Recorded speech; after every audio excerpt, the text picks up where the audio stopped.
Hello everybody, welcome back to my humble workshop. I'm going to do another abstract on another important book for those of us interested in older tools. This is Roger K. Smith's book, Patented Transitional and Metallic Planes in America from 1827 to 1927. And this book is no longer in print. You have to go out and buy it used. And it's one of the foremost authorities on, well, transitional metallic planes, particularly of the 19th century and early 20th. And I'm not going to violate any copyrights here. I'm not going to show a lot of the details of the book, but I am going to give you an abstract so you have a better idea of exactly what's in this book. So, let's get to it. And there is a second volume in the series by Roger K. Smith, and this book is still in print. And I went out and purchased this copy for myself, but we're not going to be talking about this one today. And like the video that I did on the abstract of John Walter's book, I wasn't quite sure what to expect when I got this book, so that's the purpose of this video. This book is about 330 pages or so, a little less than an inch, maybe a couple centimeters thick.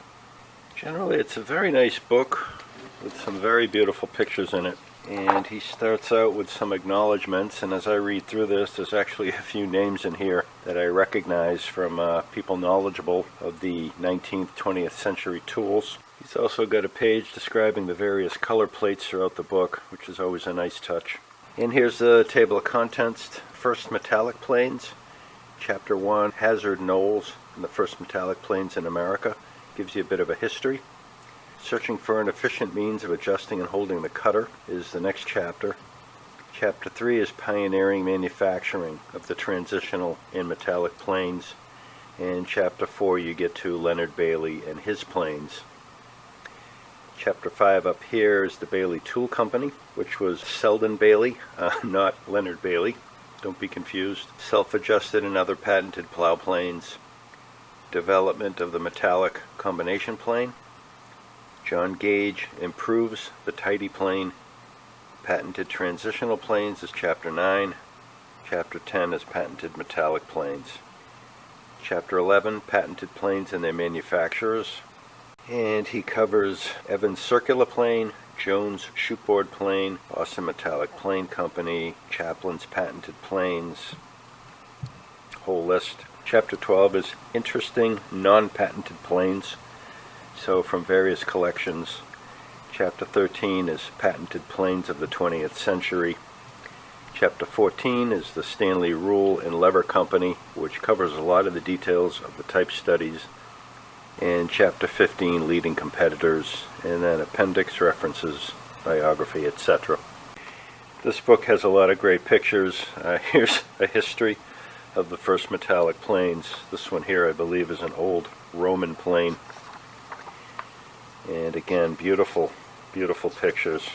So chapter 4 over here, he talks about Leonard Bailey and his planes. Leonard Bailey in Winchester, Massachusetts, then Boston, Massachusetts. Winchester is only a few miles outside of Boston. Frogger the Plane, and Leonard Bailey's Victor planes.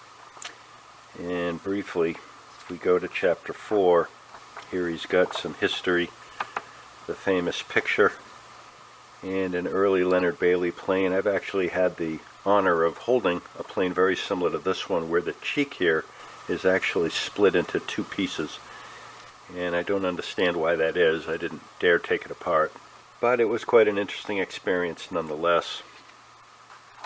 And again, some great pictures. And here is the Boston time frame of Leonard Bailey and various information on Leonard Bailey's contributions to the hand plane world. Again, the book is quite a marvel as a historical research project filled with photographs, anecdotal information, background information, names, dates, places. Really quite a treasure. And here's chapter 14, the Stanley Rule and Lever Company, which is just filled with probably some of the best pictures, some of the best examples of various Stanley tools. Picture of Justice Trout, who holds many of the Stanley patents.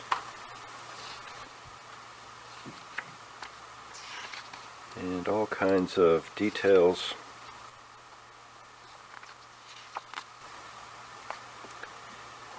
And over here he's got pictures of that Type 1 9 3/4 that I did a video on not too long ago. And here in the appendix, he has a copy of Bailey's contracts with the Stanley Rule and Level Company, letters, etc., in regard to Bailey's Victor planes, Leonard Bailey's will,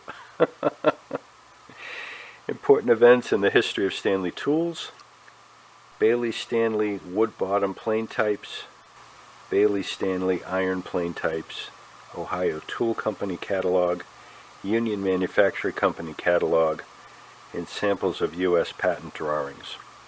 I mean, how cool is that? And then the famous, here's the Bailey Stanley iron plane types. He starts with type 1 and marches all the way through, giving you various details of the various types, drawings, pictures, diagrams, illustrating all these details. Then there's a section on combination plane types, goes through similar. He even gives you a cross-reference of brand names on planes. Wow, this is a tremendous resource. Again, if you're into these kinds of things, some people call this PTAMPIA, Patented Transitional and Metallic Planes. Maybe this has encouraged you to go out and get a copy of this little treasure yourself. And as always, stay safe, take care, and keep your eyes out for the next one.